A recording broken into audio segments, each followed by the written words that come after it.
Right. It's good to have you here. Yeah, it's good to be here. You are just back from Ukraine, on your way to Russia at some point soon.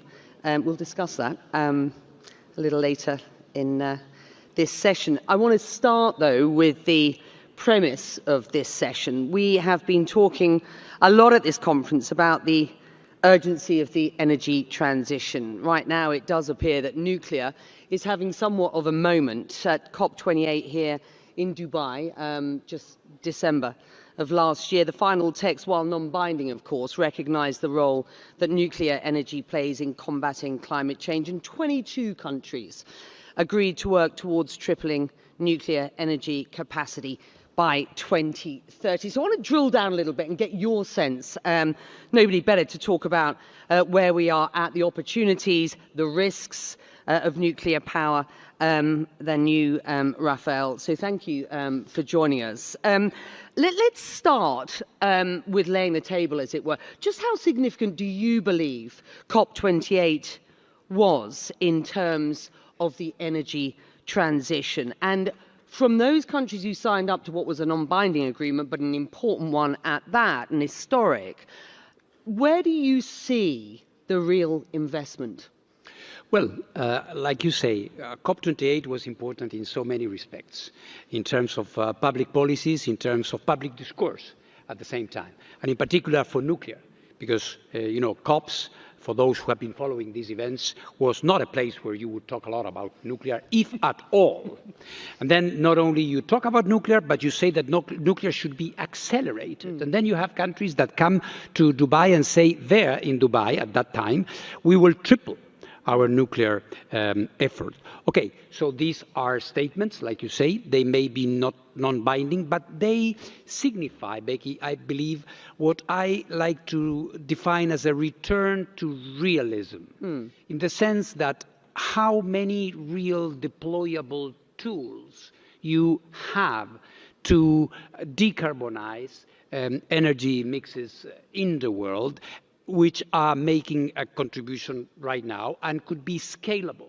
And then you have to, there may be a few, but nuclear is clearly one of those. And this is why we see you talk about the investment, this is why we see the investment in China, you see it in India, you see it in Russia, you see it in Egypt, you see it in Turkey. And you see it here. And we have seen it, and we see more. I think the Emirates is an example in this regard. 15 or 16 years ago, this country had zilch nuclear, and this is nuclear technology. It's a very sophisticated technology. And then, in a remarkable period of time, they were able to create the capacity, to create the institutionality that you need, and then to do it hand in hand with the IEA. And so now you have 25%, a quarter of the power that is powering us now, which is nuclear. And as I understand, in my conversations with the government, they are intending to do more. And we see in this very region also other countries that are very seriously contemplating the possibility. So let's talk about the challenges. There's nobody better to assess the challenges as we talk about the opportunities. A long time lag between planning and operation, cost in and of itself, the worry about weapons proliferation, the risk of meltdown, the health and climate risks, and there are some. So when you think about those challenges, and we think about in the past the Chernobyls and the Fukushimas of this world, which had really dented both the appetite and ambition for nuclear, when you consider those challenges, and some of those are more real than others, indeed, where would you assess or put the role of nuclear in the energy mix going forward? There are some, the great advocates of nuclear, who will say, we're going to have 100% nuclear going forward. We're not. No. There are others who are much more realistic, who will say, let's consider nuclear as a 20%, a portion in the... That is rather closer to the mark. Right. Because nuclear is more of a baseload kind of energy. It's the energy that will give your mix stability, and continuity. Basically, you have a nuclear power reactor, you have energy for 100 years, more or less 70, 80 at the current levels that we are having. So nuclear energy does not have an aspiration to be a dominant, but is a stabilizing articulator in an intelligent, integrated energy mix. Let's talk about some of those challenges then. Let me talk about the first two, because I think they're important if we are to see at least perhaps a 20% mix globally going forward. Long time lags between planning and operation and cost. These are swinging challenges, aren't they? There is a conventional wisdom that a nuclear power plant would take you more than a decade or 2 decades or whatever. Well, look at the Emirates. Was that the case? Look at what's happening in China. What used to happen in the United States and France. So there have been projects that have been off mark in terms of, because of a number of reasons, which are project specific and not technology inherent, which of course took longer than expected. But in general, the average, and let me address another issue. Sometimes people say, people who don't like nuclear or consider that nuclear is not good in terms of climate change, that it's too late for nuclear.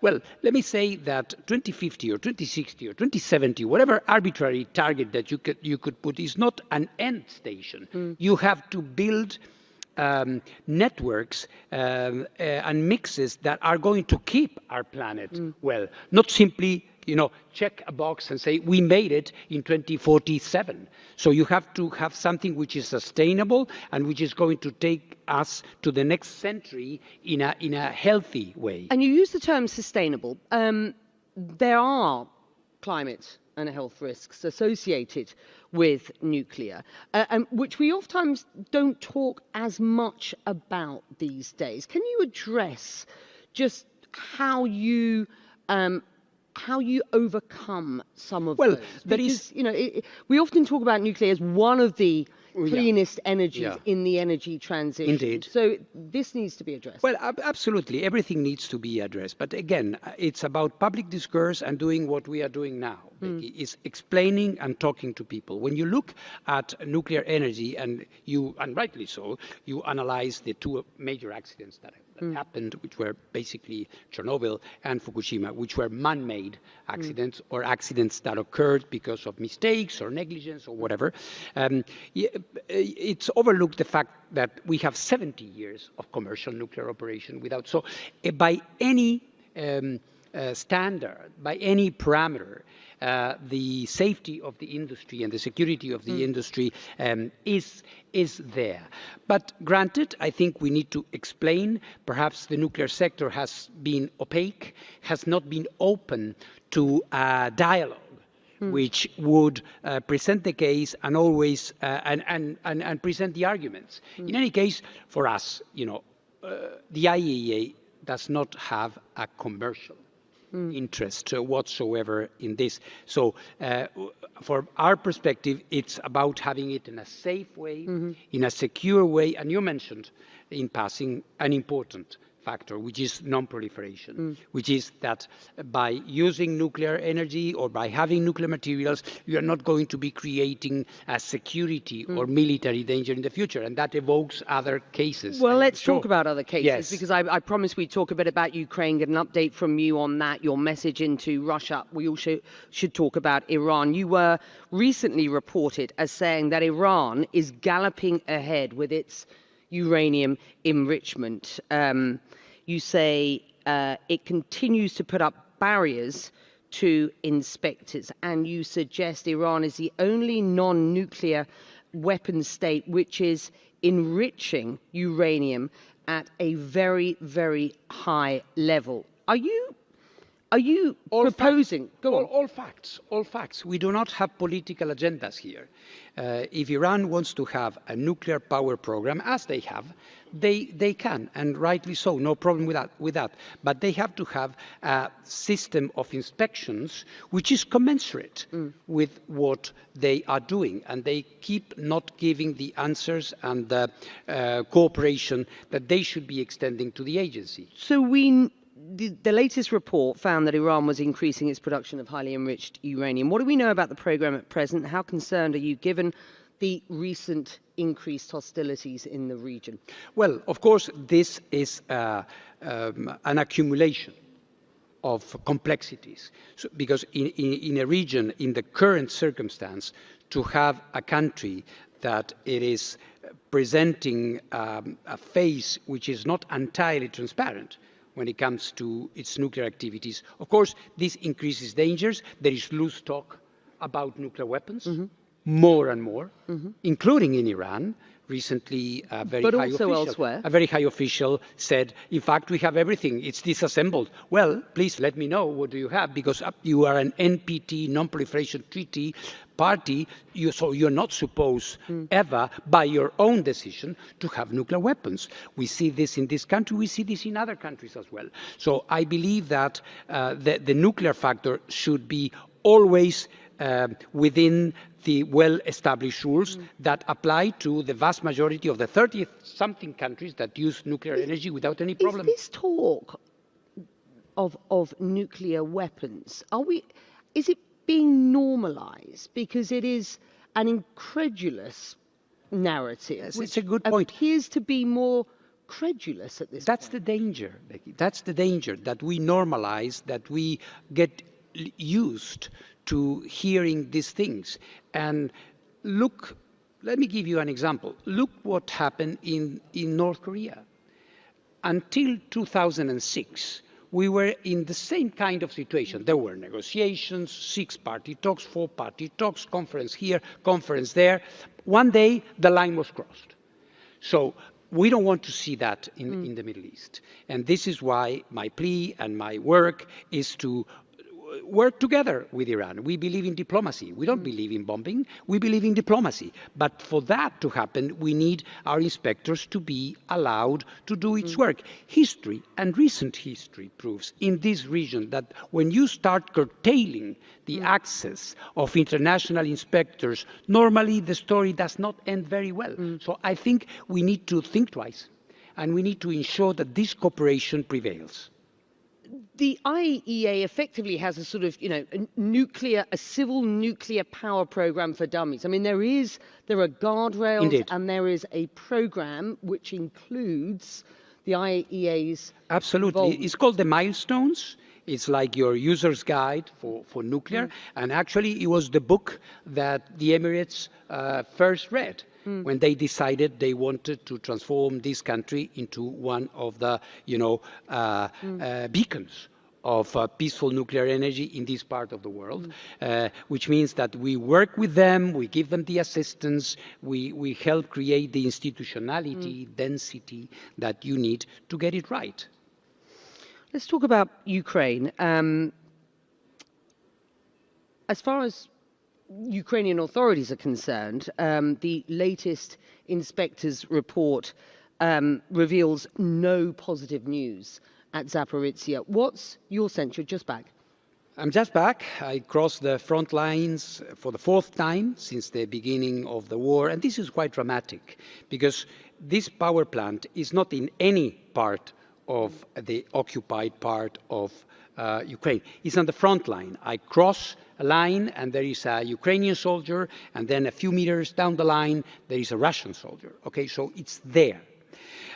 So of course the volatility, the fragility of the whole thing is huge. And when the war started, there were attacks, direct attacks on the nuclear power plant. So we, in a way, imposed, if I can use the word, being a head of an international organization, I should never say that, but in a certain sense, we thrust ourselves, we plunged into the conflict, and now we have a permanent presence there, which is in and by itself a deterrent of sorts. People know, whomever this would be, that the international community is there. We are providing technical support, and most importantly, like you do, we are informing. We are telling, have you noticed that when it comes to Zaporizhzhia, there is no fake news? Why? Because the IAEA is there. If somebody says, well, Zaporizhzhia is in flames, or the contrary, is a kindergarten, no, the IAEA is there telling it as it is. What's your assessment, in a word, I mean, on a scale of 1 to 10 at this point, you were significantly and very concerned this time last year. Where do you stand on that? You know what the problem is with Zaporizhia? You go to Zaporizhia on a sunny day and you believe that you are in a nuclear power plant here in Baraka. Everything is apparently calm. But then the next hour you can have a drone coming and attacking. So it is the uncertainty and the terrible fragility of war. I can be 0, I can be 10 within minutes. You're on your way at some point to Russia. What will your message be there? My message is cooperate with the IAEA.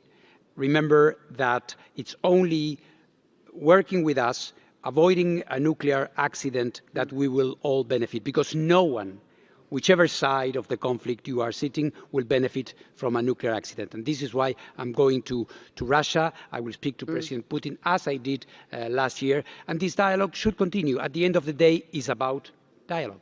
And I want to finish this on a positive note. The IAEA is an organization that's been around for some 70 years. As we started this conversation about powering the future and discussed pathways to sustainable global change, which very definitely at this point includes the nuclear file. What's your message to this audience? The message is that we are, in spite of all the challenges that we have discussed just now, I think nuclear is part of the mitigation of the real problem. And let me mention something we did not touch upon. Nuclear is also, and we are doing that, is about nuclear medicine, fighting cancer, radiotherapy in Africa, atoms for food, protecting, creating drought-resisting crops, managing water. So we hope to be, as I said, a force for good. Rafael Grossi, thank you very much indeed. Thank you very much. Thank you, Your Excellency, for this session.